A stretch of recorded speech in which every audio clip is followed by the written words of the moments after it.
Hi, this is Marla Jones. Welcome to Remembering Dutchtown and the Old Lincoln School. Today I have with me in the studio my guests, Rowena, Cross-Najai. Angela Girgis. Lee Hutchinson. Thank you so much for coming.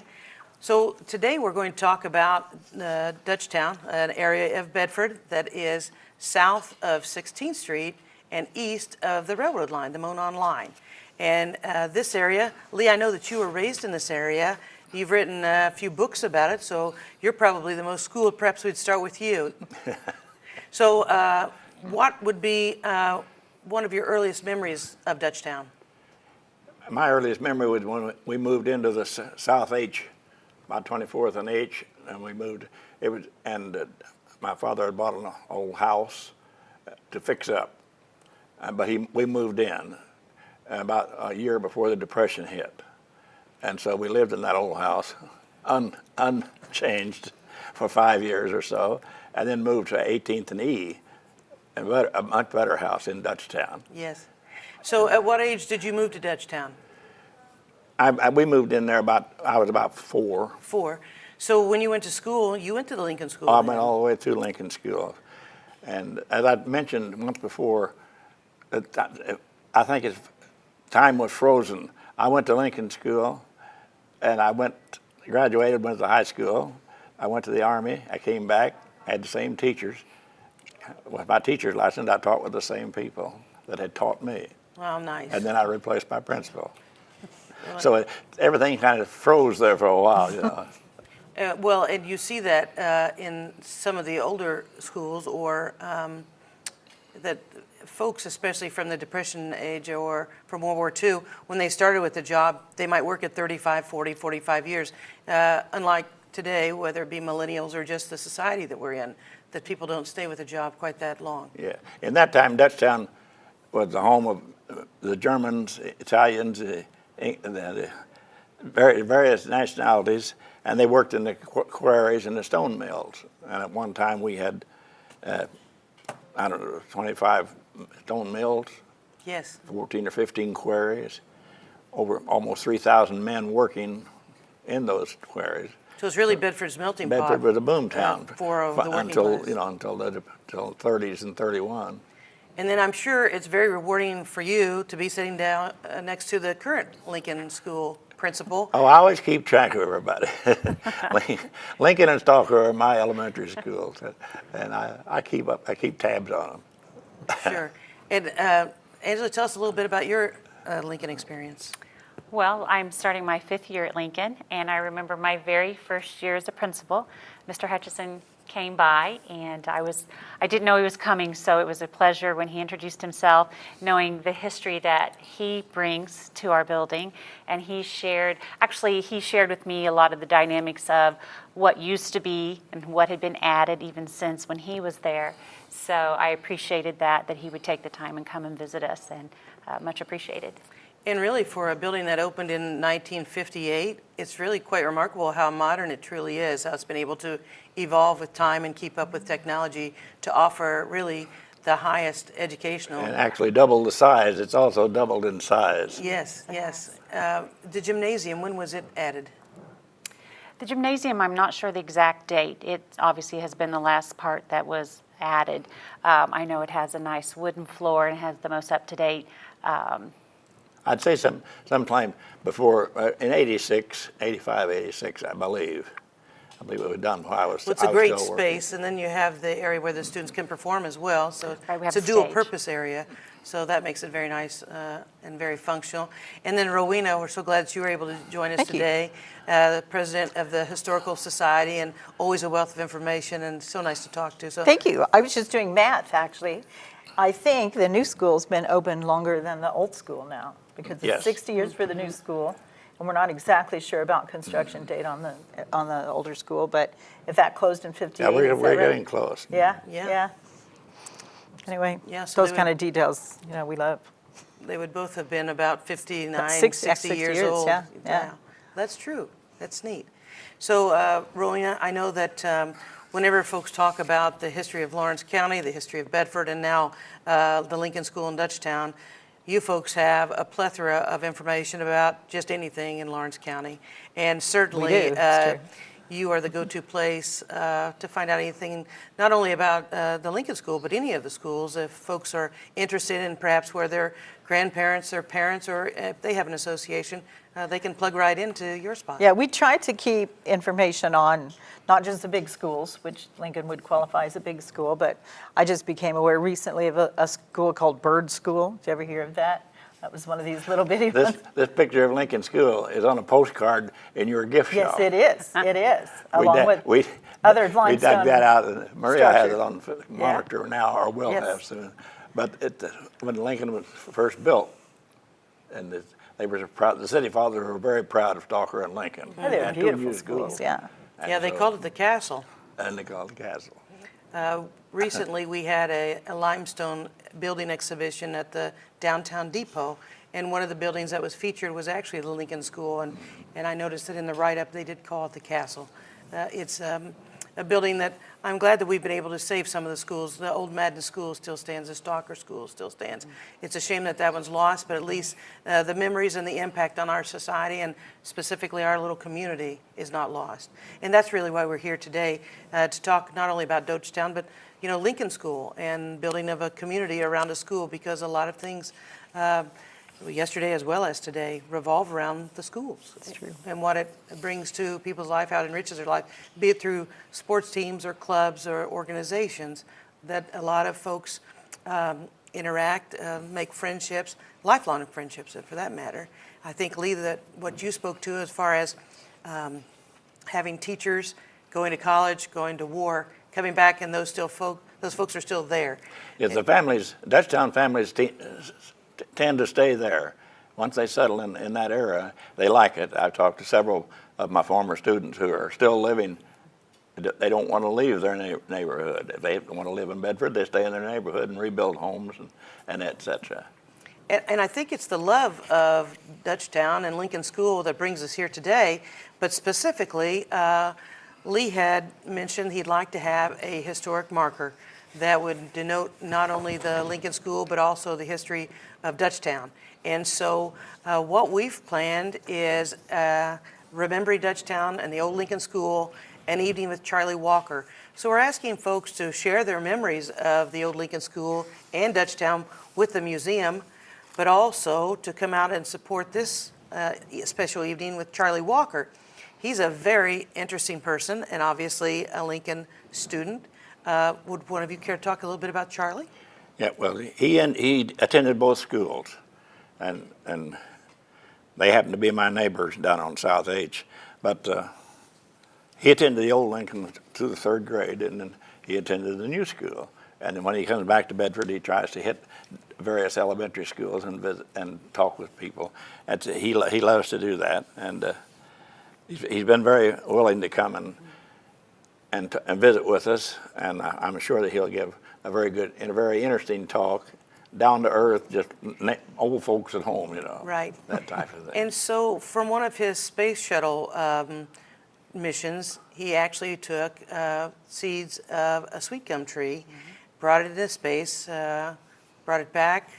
They germinated those seedlings, and I know one of them lives in a very special place. And Angela, you want to tell us about that? It sure does. It is in our courtyard, and actually he visited us a couple years ago, and he spoke with the students, and then he went out and took a look at the tree, and I have a picture of him standing by that tree, so I'm very proud of that. And just that history alone is so unique, and our students love hearing that.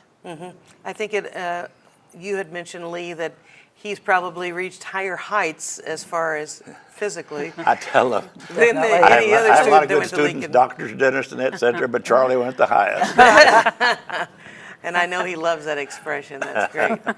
And so, those space gum trees, Mayor Williams, as well as Charlie Walker, sent those, of course, there's several here locally, but sent those throughout the United States. Well, the chamber gave out seedlings. Yes. I have 2 in my front yard. Do you? Because so I think that's good. That he likes that idea. And I know one of them is in front of the Bedford Library. It stands right on the corner.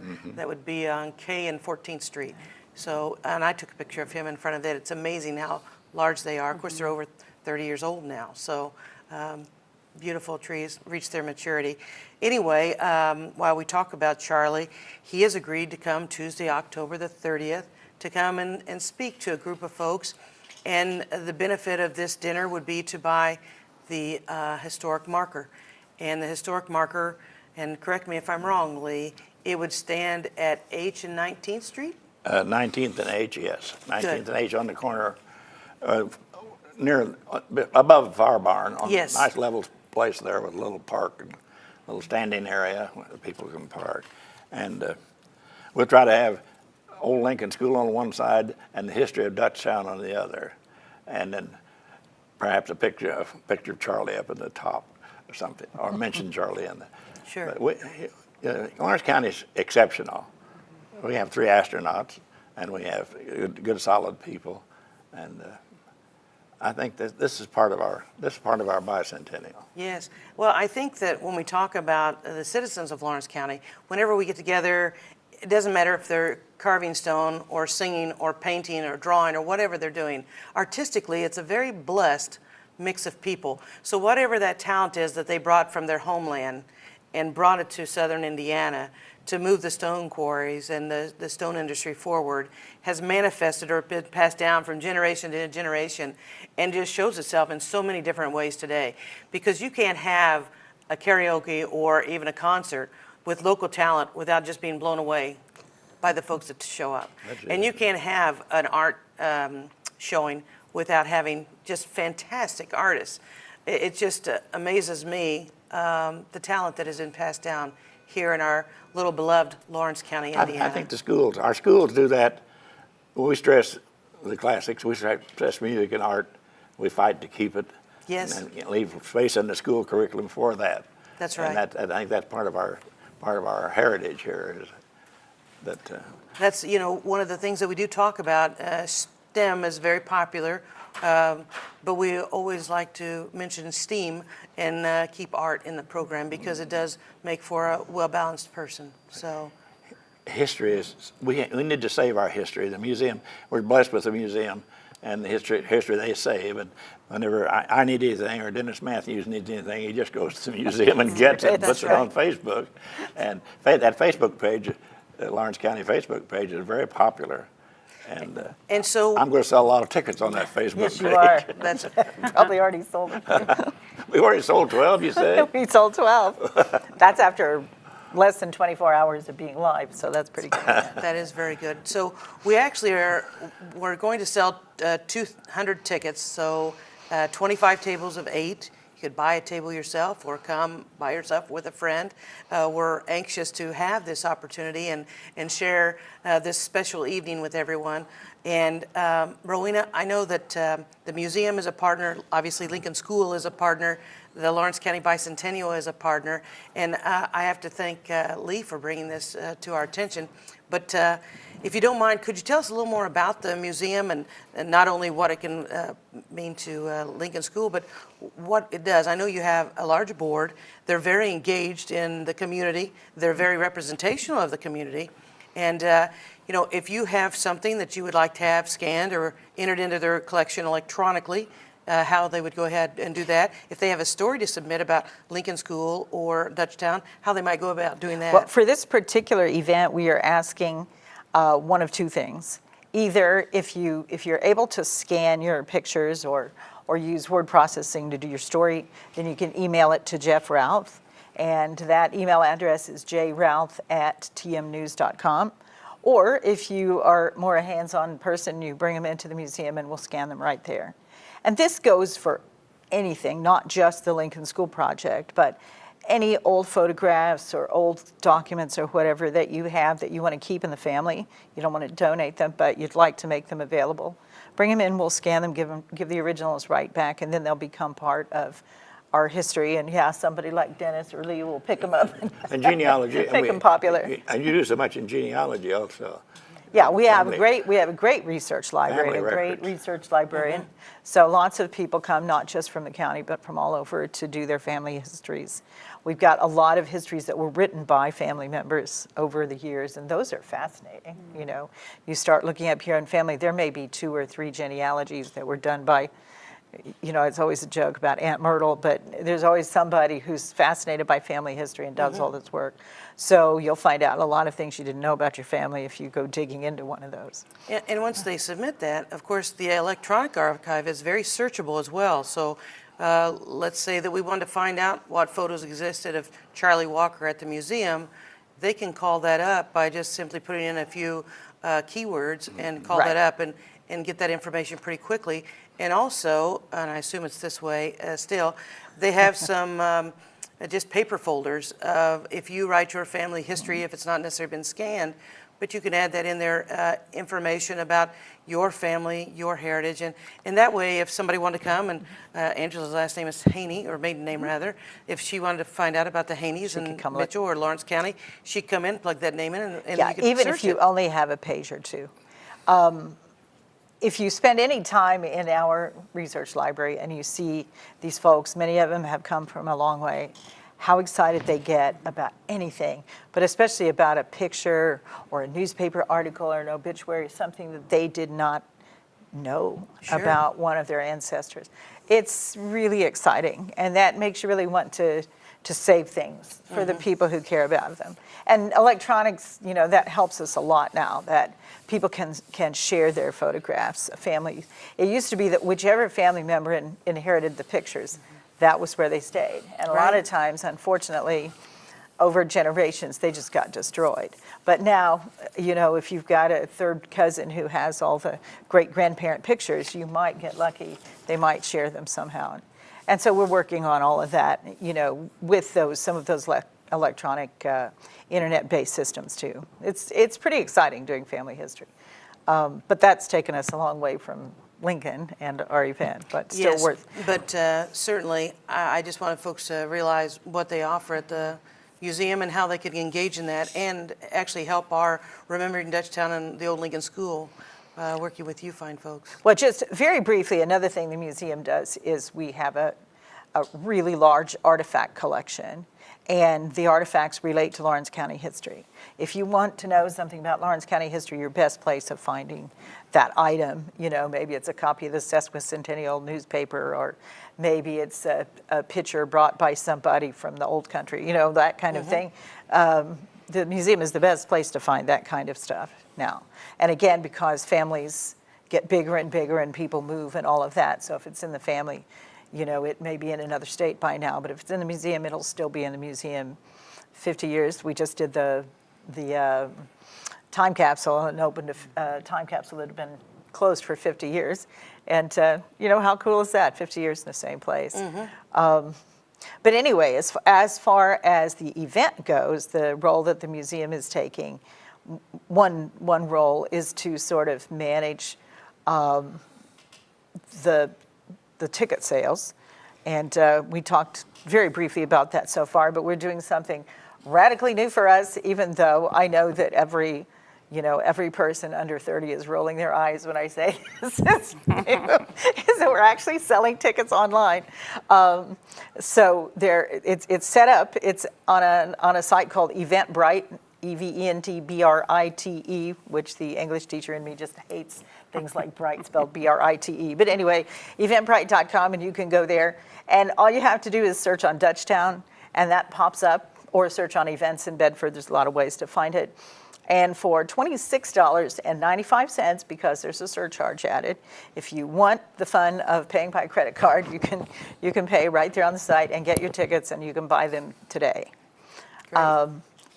Otherwise, there's the old school way of buying tickets that are, you know, is familiar to all of us, where you go either to the chamber or to Lincoln and you bring your checkbook or cash and you pay $25 a ticket and you'll get your tickets that way. And those will be paper tickets. They're being designed right now by Becky, so probably by the time this is aired, they'll be in place and ready to be sold. Great. Now, I know that those are available at the Lincoln School as well. And the Parent-Teacher Association is also working with this. Is it a very large or active group as far as the Parent-Teacher Association? It is. They do a lot of great things for our school, supporting us in different ways, purchasing things that we need. just like this. I knew when Lee came to us that our PTO would step right up and support. And in fact, Emily Carter joined us at our meeting. So I Right. really appreciate that. Everybody's on board and all hands on deck. So Well, and I think that's the thing that inspires us is we think it's a great idea, but when we came to you and spoke with Emily, you think it's a great idea too. And so certainly it's something that we know is important, and if we can all get behind it, then we can make this happen. And that's the joy of working together and seeing this come to fruition. I want to go back to the tickets. Sure. Because I'm the old school. Now, if I go on the internet, I search for You go to eventbrite.com, eventbrite.com. right? And then when you're on the site, then you can just type in Dutchtown or Remembering Dutchtown or something, and it'll come up with But no that's- problem. that's I what already, we- I already tested that. And then it'll take you right to that event, and Mm-hmm. there's this like blue bar that says buy tickets or purchase tickets. Well, or I got something like lucky. When that. you sent it to me, I just clicked on it was still The red. link, yeah. So I There's could also click a link on the museum Facebook page, and there will probably, again, by the time this airs, there will be a link on the museum webpage, and other people are picking up that, that event on Facebook and sharing it. So if you don't see it, I'm sorry, but you can always go to Eventbrite and find it there. Eventbrite.com. That's right. So Lee, about how many students were in the Lincoln School when you were the principal? Do you recall? They ran around 225 to 250. But that was the Dutchtown district. Sure. And then we had the Central School District for the west side, and Stalker and Madden later on for the north and east side. So Bedford, people fail to realize, we did a taping the other day, and that most of the people didn't realize that Bedford was once a unit in itself, and each township had a school system, and the trust run by the trustees. Mm-hmm. So we're sitting today in a completely different educational situation. Everything north of the river is Bedford North Lawrence, and everything south of the river is Mitchell, and the little schools are now elementary schools, and that type of thing. But I was going to ask Angela, how does that compare to today? How many students do you have in the Lincoln School now? the last few years, we have close to 300. Sometimes we're a little over 300, sometimes just a little under, but we hover there. So yeah, they managed to keep their enrollment the same. Some of the other districts fall and have an empty room or two for some other It's very use. consistent. But Lincoln, another thing about Lincoln is it more or less, it stays, the enrollment stays about the same. And It's a stable population in this. Well, and it sounds like a lot of families they enjoy growing up there, they enjoy the experience. When they get married, they live there as well and then grow there. So, you know, as far as this dinner, there'll be a lot of folks that have a Lincoln experience to share or to enjoy. yes, we're planning to do a few more of these and bring in just former students and I have one guy in particular I'd like to bring who's almost as old as I am, and he's the mayor of Dutchtown, and I'd like to get him in here and interview. I'd like for him to be interviewed by the museum for the record, because he's like Marshall Abel, the blacksmith. The library did a special video on him. Well, Jesse Rowena is that type of person. Hey, sign him up. He spent his whole life in the corner of 20th and G Street. And you know, we'll be talking to all these people, and we have all these old pictures, class pictures of different, go way back. I've got one here of 1948. I can raise some money if I just keep this secret, you know, and don't show them. But it goes way back. And it's the kind of thing we want to do. We want to bring in just people who will share their experiences. And Jeff Routh will print them in the paper if he gets hold of them. We're wanting them to go to the museum and then to Jeff, perhaps. But they can go directly to him. But it's just the idea that we're getting all this excitement up, and it's Right. building. And now that we've done this, and we'll have a couple of programs coming up, I think this will be great. We do things like Indra's Grocery was a fixture. We had 12 groceries in the Lincoln School District, 4 within walking distance of the school. One, you could stand and throw a rock down 2 houses down was Stipp's Grocery. And 3 blocks were Garrison's and 4 blocks was Indra's. So it's that type of thing. Everything's changed completely. But we're trying to save the history. And we've got a lot of people who have things hidden away, photographs and things like you say that we would like to copy at the museum and just have them there. Right. Just to preserve and protect our history. We have a lot of local history. This is very rich in this part of town, and certainly want to be certain that that story is told for years to come. That, you know, as this generation moves on, that story doesn't stop being told, because it's important to us. The World War II generation went there, and then the baby boomers went there. You see. So you've got a wide range of people that could come in here and talk, or go to the museum and be recorded, or give their material to the museum. Yeah, and we'd love to have all When of is the that. time capsule? When is the time capsule deal? Well, the time capsule, we're asking people to get their information in by October the 1st. Okay. And then we're going to close it on the 8th at the meeting, right before the meeting at 6 o'clock. I'm just going to put a book in there. You're not going to write a letter to No, I'm your, going to put Leatherwood Creek. your descendants? Yes, you I'm in it. That's my letter. That's a good letter. That's a letter to everybody. Well, just so I'm not remiss, I do want to read over this, and it is the information about the fundraiser. So here are the specific. It's Tuesday, October the 30th at the Lincoln School Gymnasium. The doors will open at 5:45. The dinner is at 6:30. The program will begin after everyone is served dinner. Dinner will take place at the Gymnasium of Lincoln School, which is at 2014 F Street. 200 tickets will be sold, 25 tables of 8. The tickets are priced at $25 each for the dinner and the program. It'll be catered by Donna Brumbaugh, and we'll be offering, just for interest, table decorations that are photocopies of either the old Lincoln School, some pictures of that, or of Dutchtown.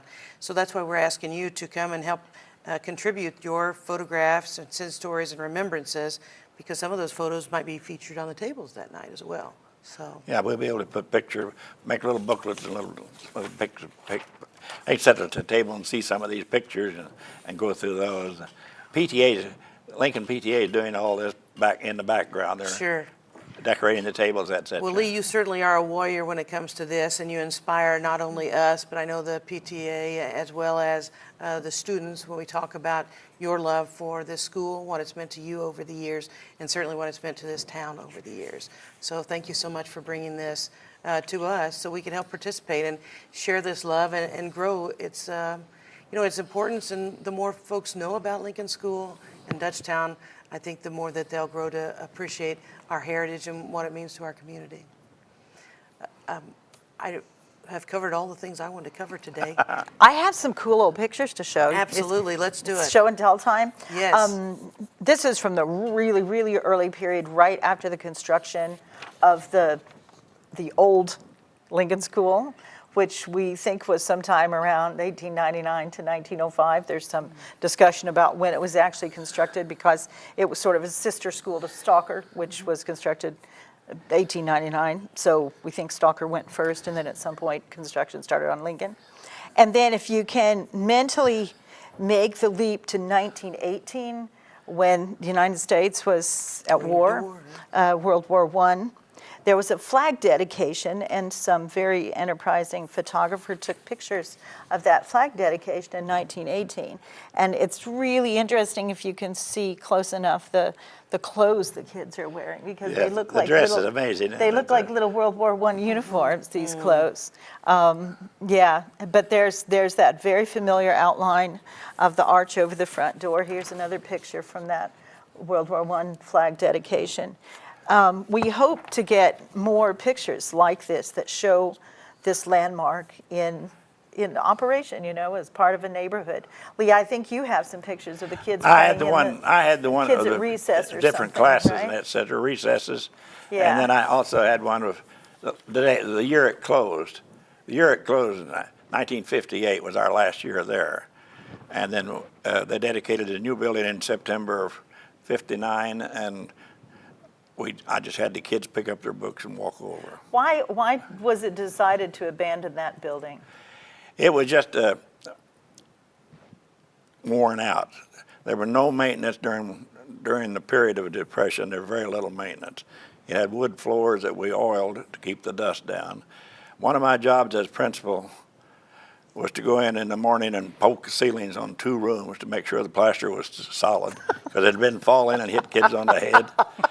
And my other duty was to go in at midnight or 1 o'clock and check the furnace to make sure it was still burning, make sure the thermostat and et cetera was working, and then water in the boiler. And you talk about eerie. You go in a big old building like that at night, and one night I was in there, I heard a door slam upstairs. Well, Lee, I just can't imagine being I in a moved big out old, quickly. big old building alone at night. That's like my everyday The noise was reality. up there, and I went, it was up there, and I went this way. Well, I guess. Because we had a already been a lot of fire history. escape that kids could figure out how Yeah. to break that latch. And sometimes they get in the building Well, and that's write on good. the boards, Mrs. So-and-so is a lape and et cetera. and Did you and find then out I who they could were? spend an hour just washing the boards and with the water bucket and the erasers. And see, our main teaching tool was chalk, a piece of chalk, Right. and the blackboard. And then anything else we had was, the first year I was principal, the superintendent brought me my supplies for the year. It was a box of pen points and a gallon of ink. That was it. Those are the days, right? No duplicating machine. No audio visual, no internet, no nothing, no Google. No. You learn anything without Google. Anyway, that's pretty much it. This is from a postcard, a picture postcard, and I think Lee was the one. I'm pointing sure out that's that when it was dedicated. We have this, we have this I picture will just get postcard Ron at Bell the- to tell when at that the picture museum. was taken. We got it made. You can buy this, I think, in our gift shop, unless we run Now out they're of in your them. gift shop there. Yeah, yeah. That's the book of postcards, right? Yes. Yeah, Mhm. yeah. So anyway, the old Lincoln School was a really big part of the history. It's got this beautiful limestone architecture, just like we're familiar with from seeing all over town, but that sort of late Victorian limestone, a little bit of Richardsonian Romanesque architecture going on there. So we're really sorry to have lost it, but we're glad that the new one has served for a really long time. It didn't have quite the charm, but it seems to be working just fine for you guys, The right? charm is inside now more The than charm is inside, there you go. I might mention Marla too. I love how we're bringing the past and the present together with some of the entertainment. Yes. A former Lincoln student, Patrick Fields, he's very talented. He'll be performing, and then Mrs. Muncie, our music teacher, is putting together a Lincoln choir to sing. And at our meeting, Mr. Hutchinson had mentioned a song that was sung during the Depression. Is that right, Mr. Yes. Hutchinson? That he remembers being sung, and so we Googled it, and we have a little gal who's very talented who's going to sing that. So I'm so excited. that's She's fun. going to dress in the era, and just to bring some of the present so our kids can Sure. appreciate what it is that all the history of Lincoln. So it's going Yes. to be a great evening. Yes, thank you for mentioning the music. I was remiss and forgot to mention that. I thought about it earlier because I believe that there's a song that the music teacher has the students sing that's actually a Lawrence County song. Yes, yes. And that would be very inspiring. Yes, so you won't want to miss that, that's for certain.